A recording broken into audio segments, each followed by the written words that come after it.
Cette vidéo introduit l'encapsulation des différents protocoles associés à IP. Nous avons vu dans les vidéos précédentes que le datagramme Ethernet se composait de bits de données structurés suivant un format bien précis qui est le format du protocole Ethernet. Dans le format du protocole Ethernet, la trame est constituée d'un en-tête comportant 6 octets pour l'adresse Ethernet destination, suivi de 6 octets d'adresse Ethernet source, suivi de 2 octets codant le type du message transporté par cette trame Ethernet.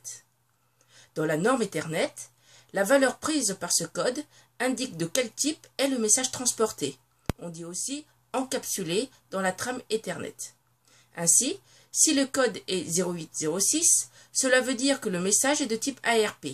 Et dans ce cas, on se référera au format du protocole ARP pour identifier les différents champs composant le message encapsulé. Si le code est 0800, on sait que le message transporté par la trame Ethernet est un message de type IP et on se référera au format du protocole IP version 4 pour identifier les composants de ce message. Si on regarde maintenant ce datagramme IP qui est encapsulé dans cette trame Ethernet, on se réfère à la norme du protocole IP et on peut ainsi décoder l'entête IP du datagramme IP encapsulé dans la trame Ethernet. On distingue ainsi la version, l'identification, des informations de fragmentation, l'adresse IP source, l'adresse IP destination et les options. On reviendra sur cette entête IP dans la capsule vidéo suivante.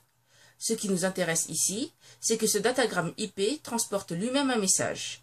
Et encore ici, le type de ce message est indiqué dans un des champs d'entête du protocole IP. Il s'agit de ce champ protocole codé sur un octet.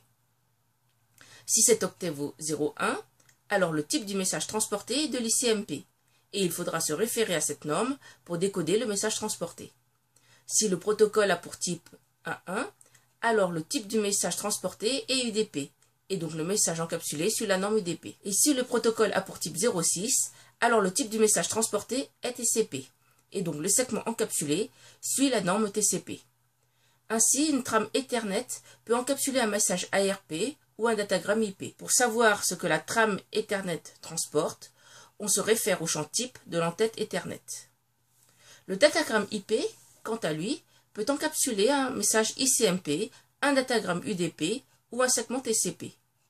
Encore là, on se réfère au champ protocole de l'entête IP pour identifier le type de protocole transporté par ce datagramme IP. Un datagramme UDP transporte des messages correspondant à des applications comme DHCP, NFS, DNS, ainsi que d'autres applications dont nous étudierons certains dans une capsule vidéo suivante. Un segment TCP transporte des données correspondant à des applications comme HTTP, SMTP, POP, IMAP, etc. Dans les capsules vidéo suivantes, nous verrons en détail les protocoles TCP, UDP et ICMP.